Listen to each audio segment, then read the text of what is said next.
Kylian Mbappé always believed that respect and humility meant more than wealth or fame. But what happens when someone judges you unfairly just because of how you look? Get ready for a story filled with lessons, redemption, and a moment that will make you think twice about kindness. And before we start, let us know where you're watching from. We love seeing how far our stories reach. Mbappé stepped out of a sleek black car, tugging his cap low over his face. The cool London breeze brushed past him as he pulled his jacket tight. He looked up at the towering hotel, a symbol of luxury and success. His hotel. But tonight, he wasn't showing up as the owner. He wanted to see how people were treated. When they weren't famous, when they didn't wear designer suits or walk with an entourage. The grand lobby sparkled under gold chandeliers. Business travelers and tourists moved gracefully across the marble floor. Mbappé approached the front desk. A woman in a crisp uniform glanced up briefly, then went back to her computer. He waited quietly. Just then, an elegant couple arrived. The receptionist's whole mood changed. "Good evening. Welcome to the Lancaster. How may I help you?" She beamed. Mbappé watched as she offered them complimentary champagne and upgraded their room. Then it was his turn. She finally looked at him and her face shifted from polite to uninterested. "Yes?" she asked flatly. "I'd like a room," Mbappé said calmly. Her eyes flicked down to his hoodie and sneakers. She smirked. "Our rooms start at 200 per night. Are you sure you're in the right place?" Mbappé met her eyes. "I can pay," he said softly. She sighed and typed lazily. "We're fully booked." He raised an eyebrow. "You just gave them a suite." She crossed her arms. "That was our last one." Mbappé nodded slowly, a small smile forming. He had seen enough. "May I speak to the manager?" The woman scoffed. "He's busy." Mbappé smiled again. He had all the time in the world. The lobby buzzed around them, soft chatter, clinking glasses from the nearby bar. Mbappé stood, and their calmly gazed steady. "Is there a problem?" he asked. The receptionist, her name tag read Victoria, sighed heavily. "Sir, I told you, we don't have any rooms." Before he could answer, another guest stepped up. An older man in a tailored suit. "Good evening," he said, smiling at Victoria. Her whole mood shifted again. "Welcome to the Lancaster. How may I assist you?" "I need a suite for tonight." "Of course," she said brightly. "We have a beautiful penthouse available." Mbappé crossed his arms, watching. A suite. Just moments ago, she said they were full. As the man handed over his card, Mbappé leaned slightly closer. "That's strange. I thought there were no rooms left." Victoria stiffened for a moment. "Sir, that's a different category. Our suites are quite exclusive." "And what makes me not exclusive enough?" he asked. She hesitated. "Look, I don't make the rules, but people expect a certain standard here." Mbappé let out a soft chuckle. "A standard based on what?" Before she could answer, a young bellboy came over. He'd been watching from a distance. He leaned in. "Sir, maybe you should speak to the manager. I can get him." Victoria shot the bellboy a sharp look. "That won't be necessary." But Mbappé had already nodded. "I'd appreciate that." The bellboy rushed off. Victoria looked nervous now. She tapped her nails on the counter. "You're making a scene," she whispered. "No," Mbappé replied. "I'm just paying attention." A few minutes later, a man in a tailored suit appeared. Philip, the assistant manager. His eyes widened when he saw Mbappé, but he quickly masked his expression. "Sir, is there an issue?" Philip asked. Mbappé motioned toward Victoria. "I'm just curious about your hotel's guest selection policy." Philip's eyes flicked to Victoria, who now looked very uncomfortable. "I'm sorry for any misunderstanding, sir. What seems to be the issue?" Philip asked. Mbappé leaned against the counter. His voice stayed calm. "I was told there were no available rooms, but I saw a suite given to another guest just moments later." Philip frowned. He turned to Victoria. "Is that true?" she stammered. I followed standard procedure." "What procedure?" Philip asked. She glanced nervously at Mbappé, then back at her manager. We just try to make sure our premium service reflects our usual clientele. I was trying to maintain the hotel's ambiance. Mbappé let out a soft chuckle. The right kind of guest, huh? Victoria's face turned red. I didn't mean... Philip pinched the bridge of his nose. I see. He turned back to Mbappé, putting on a polite smile. Sir, I deeply apologize for the inconvenience. We do have rooms available. I'd be happy to arrange a suite. For you personally, Mbappé raised a hand. That won't be necessary. Philip blinked. But sir, I don't need special treatment just because you found out who I am, Mbappé said. Victoria's eyes narrowed in confusion. Who you are? Philip stiffened, his silence saying everything. He knew. Mbappé looked straight at him. Tell me, Philip, what would have happened if I really was just another customer? Would I have left feeling small, embarrassed, because your staff decided I didn't belong? Philip shifted. Sir, I assure you, this isn't who we are. Mbappé's eyes narrowed slightly. Isn't it? The silence stretched between them. Victoria looked down at the floor, her posture crumbling.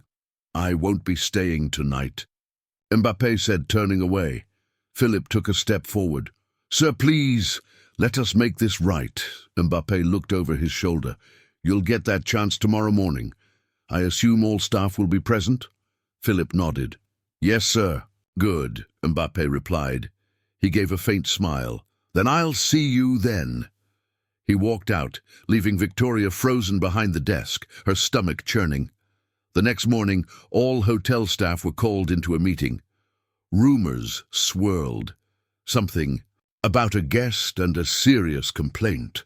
Victoria sat nervously in her seat. Philip stood at the front. Last night, a guest was treated in a way that does not reflect the values of our hotel, the staff murmured. Then the door opened. Kylian Mbappé walked in, dressed in a sharp navy suit. The room fell silent. Victoria gasped. Her eyes went wide. Him, the same man she brushed off like he didn't matter. Philip stepped aside.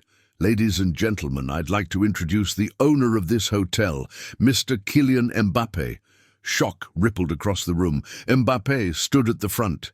His voice was calm. First, I want to thank those of you who do your jobs with kindness. But last night, I saw what happens when someone doesn't look the part. He turned to Victoria. Do you remember me now? She opened her mouth, but no words came. You told me there were no rooms, refused to even check, and then gave a suite to someone else. Her face burned. You didn't know who I was, Mbappé continued, but should that matter? Victoria looked down. I didn't mean to offend. It's not just about me, Mbappé said. It's about anyone who walks in here, expecting respect and leaves feeling less than human. Philip stepped in quickly. Mr. Mbappé, please allow me to reassure you. I don't need reassurances, Mbappé interrupted. I need change. A quiet murmur rippled through the room. Victoria sat still, her hands tight in her lap. I understand if you want me to leave, she said softly. Mbappé looked at her, thoughtful. Firing you would be easy. She raised her eyes, bracing herself. But I don't believe in easy, he continued. I believe in lessons. Victoria frowned. Lessons? You'll stay, Mbappé said, but under one condition. She tensed. What condition? Mbappé's voice was steady. For the next week, you'll work as a housekeeping assistant. You'll clean rooms, serve guests, and see this hotel from the eyes of those who are often ignored. Gasps echoed through the room. Victoria's mouth went dry. You want me to clean? She asked. He nodded. Maybe then you'll learn that no one is beneath respect. Philip hesitated. Mr. Mbappé, are you sure this isn't a punishment? No, Mbappé replied. It's an opportunity. The question is, will she take it? The silence was thick. Victoria clenched her fists. This was humiliating. But in her heart she knew she had no excuse. Finally she whispered, I'll do it. Mbappé held her gaze a moment longer. Then he turned to the rest of the staff. This hotel should be known for its service, not for making people feel like they don't belong. The room stayed quiet as Mbappé left, leaving everyone to think about what had just happened. The next morning, Victoria stood in the employee locker room, staring at the uniform folded neatly in front of her. The navy blue housekeeping outfit was a far cry from her usual sharp suit. She ran her fingers across the fabric. This was real, years of climbing the ladder, learning to stand tall at the front desk. All of that now felt distant. She was about to trade polished heels for work shoes and her authority for a mop. A knock at the door startled her. "Victoria," a kind voice called. She turned to see a petite woman, mid-40s, in a housekeeping uniform. She smiled gently. "I'm Maria. I'll be training you." Victoria nodded, a lump in her throat. She'd seen Maria in the hallways before, but had never spoken to her. Maria handed her a cleaning cart. "Let's begin."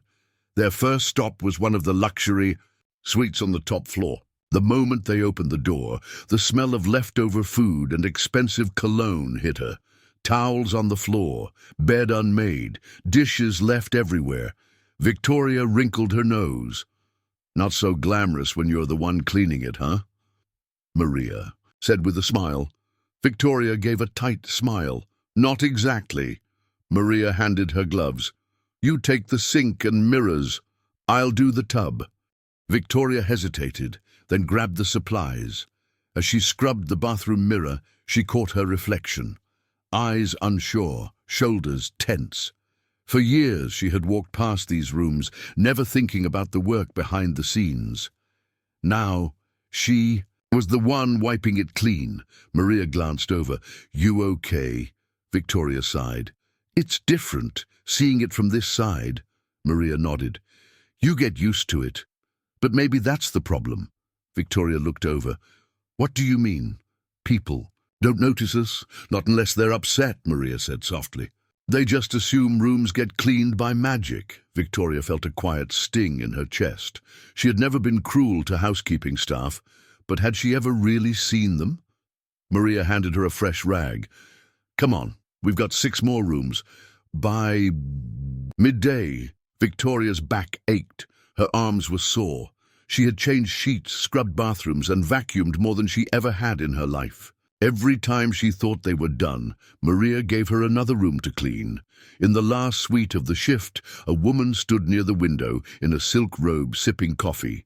She didn't even glance at them. "You can start in the bathroom," she said, waving a hand. Maria nodded. Victoria paused. The woman had just assumed they'd clean around her like they weren't even people. Maria motioned gently to follow. As they worked, the woman barked orders.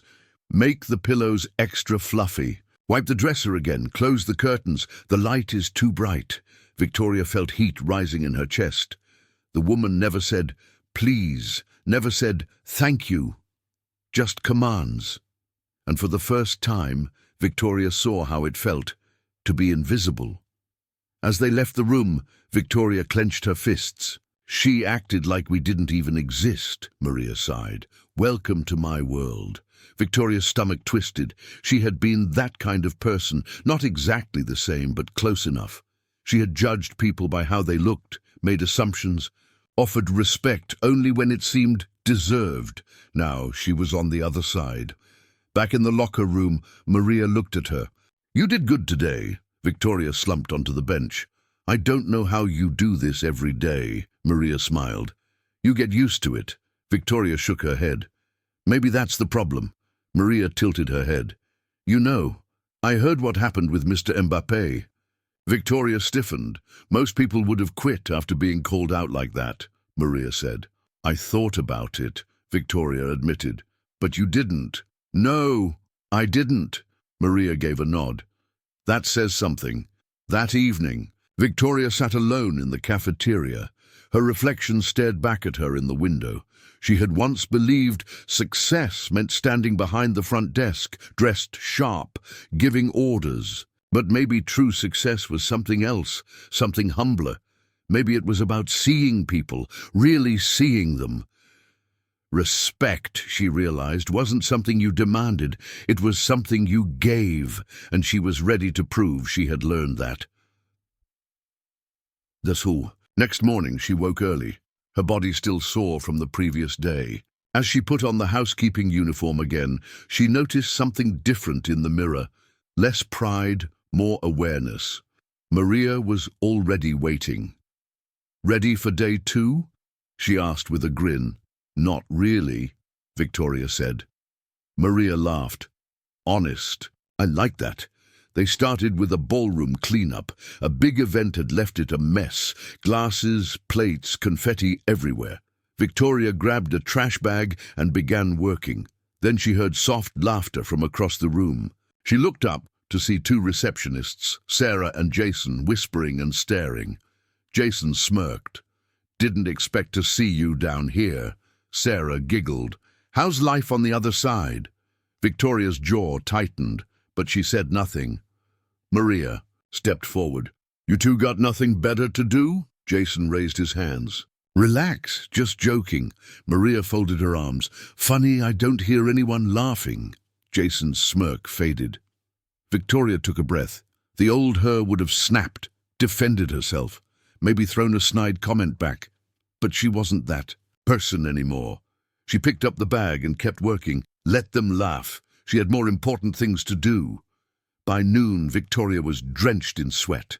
She had cleaned more rooms, changed more linens, and pushed more carts than she thought possible. She was beyond tired, but something else had started to grow in her chest. Pride. Real pride. She had earned it, not with words or a sharp uniform, but with effort. She finally understood what hard work felt like. As she finished tidying up a suite, the door opened. Philip stepped inside. "Mr. Mbappé would like to see you." Her heart skipped. Moments later, she stood in the hotel's private lounge facing Mbappé. He sat in a leather chair, dressed sharply, watching the city skyline. He glanced up. "Victoria." She nodded nervously. "Mr. Mbappé." "Sit." She did. Silence stretched between them. Finally, he asked, "How has your experience been?" Victoria chose her words carefully. "Eye-opening." Mbappé nodded slowly. "What have you learned?" She exhaled. "That I was blind. I judged people by what they wore, how they looked. I never thought about what it felt like to be dismissed." She met his gaze. "Now I do." He watched her closely. "Do you really understand?" She nodded. "Yes." "Then prove it." She blinked. "What do you mean?" "Tomorrow you go back to the front desk," he said. "But this time you do your job the right way."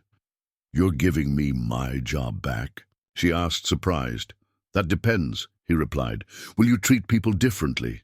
She straightened. "Yes." "Then show me." The next morning, Victoria stepped into the lobby. Her old uniform was neatly pressed, but everything felt different now. She noticed things she hadn't before: the housekeepers dusting tables, the bellboys running for luggage, the guard near the door, always present, always silent. She saw them now, and she saw the guests differently. Too, a man in a worn coat approached. His shoes scuffed, his hands rough. He looked unsure. Victoria smiled warmly. "Welcome to the Lancaster. How can I assist you?" His face lit up. For the first time, Victoria felt like she truly belonged, not because of her job title, but because she now knew what it meant to serve. Later that morning, an older woman stepped up to the desk, clutching her purse nervously. "I have a reservation, but I arrived early. Is there a room ready?" Victoria checked. "No early check-ins yet. We don't have one ready now," she said gently, "but I can store your bags and offer you a drink while you wait." The woman smiled with relief. "Thank you. That's very kind." Victoria called over a bellboy, someone she had once ignored. "Please take care of this luggage." He looked surprised but nodded. Victoria turned back to the woman. "Let me know if there's anything else you need." The woman smiled. "You're very kind." Kind. That wasn't a word anyone had used for Victoria before. A few hours later, Victoria noticed Philip watching her from across the lobby. He didn't interrupt, just observed. She knew what he was doing. This was Mbappe's test, and she intended to pass it.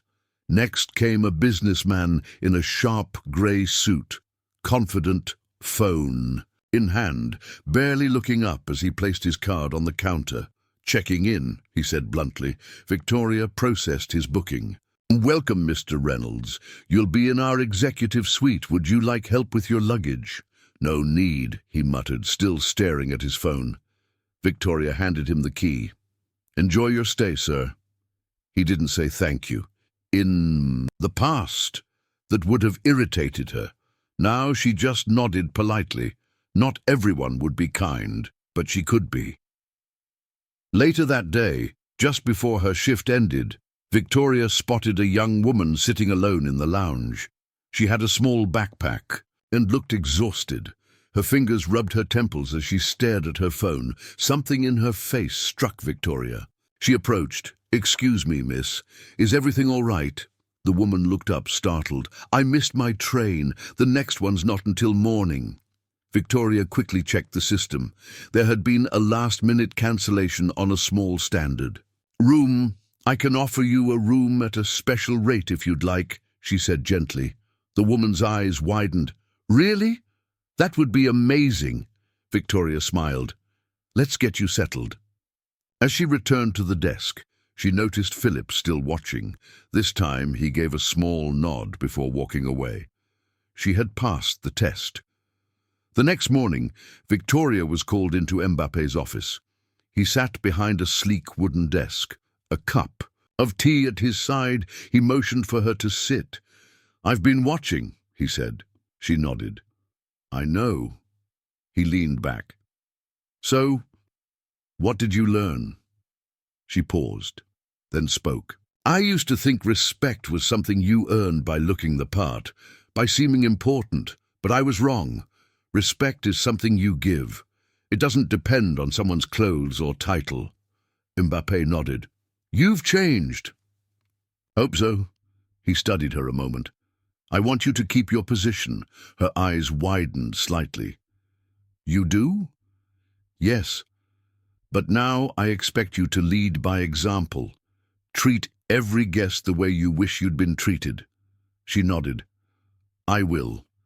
He stood and offered his hand. She shook it firmly. This time she understood the weight behind it. She had earned her place, not through authority, but through growth. Victoria returned to the front desk. Days had passed since she resumed her role, but everything felt new. She stood straighter. She spoke softer. She noticed the people around her, not just the guests, but the staff, the cleaners, the bellboys, the concierge team. She saw the tired lines on their faces, the patience in their eyes, the strength in their silence. Most of all, she saw the guests, truly saw them, not just the wealthy ones or the ones with perfect luggage, but the unsure travelers, the quiet families, the ones who used to be invisible to her. One busy afternoon, a young couple stepped up to the desk. Their clothes were simple. Their suitcases are old. They looked unsure, almost nervous. "Welcome to the Lancaster," Victoria said warmly. "How can I help you?" The man cleared his throat. "We were hoping to find a room. It's our honeymoon, but we're traveling light." Victoria checked the system. A deluxe room had just become available. "I'd like to offer you a complimentary upgrade," she said gently. The woman's eyes filled with tears. "Really? That's so kind." Victoria smiled. "Consider it a small gift from the Lancaster." She watched them walk away, arms linked, joy glowing on their faces. And for the first time, she understood what hospitality really meant. Later that night, Victoria stepped outside for a breath of fresh air. The city lights sparkled around her. "You handled that well," a voice said. She turned. Mbappé stood, Nearby, hands in his pockets watching her. "I didn't see you," she said with a soft laugh. "That's the point," he replied. They stood in silence for a moment. "How does it feel?" he asked. She knew what he meant. "It feels right," she answered. Mbappé nodded. "Most people don't get second chances, and even fewer make the most of them." "I almost didn't," she admitted. "But you did." He paused. "I never planned to reveal who I was that night." "Then why did you?" she asked. His face darkened slightly. "Because I've seen it too many times. People judged by how they look, not who they are. The balance of power shifting based on appearances." Victoria lowered her gaze. "I was part of that." "Not anymore," he said quietly. She looked up. There was something softer in his eyes, something forgiving. "Keep proving it," Mbappé said at last. "I will," she replied. He gave her one last look before heading back inside, disappearing into the hotel's warm glow. Victoria stayed there a while, watching the city breathe. She no longer felt like just a receptionist. She felt like someone who understood, someone who had grown, someone who had earned her place through something far deeper than a title. A week later, the hotel buzzed with its usual rhythm. Staff moved smoothly. Guests came and went. But something had shifted, quietly, deeply. People treated each other differently. Smiles were warmer. Words were kinder. And at the center of it, Victoria stood, stronger, wiser. And then one evening, Philip approached her. "You have a visitor." "Who?" she asked. He nodded toward the lounge. There sat Mbappé, sipping tea. She joined him. "I wanted to see." "If you'd last a week," he said simply. She smiled. "And?" He looked at her, then smiled back. "I think you'll do just fine." She let out a soft breath. "You proved that change is possible," he added. "That's rare." She nodded. "I won't waste this second chance." "Good," he said, "because now you're not just representing yourself. You represent what this hotel stands for." "I understand." He stood and turned to leave. "One last thing," he said, glancing back toward the lobby. "Never forget where you started." And with that, he walked away. Victoria turned back to the desk, adjusting her blazer, ready to continue this new chapter, not just with better service, but with a better heart. This story is a reminder that standing up for what we believe in, no matter the challenge, can inspire others to do the same. Share this story, spread the message of love, acceptance, and strength, and let's make the world a better place for everyone to be their true selves. Don't forget to like, share, and subscribe for more powerful stories that matter.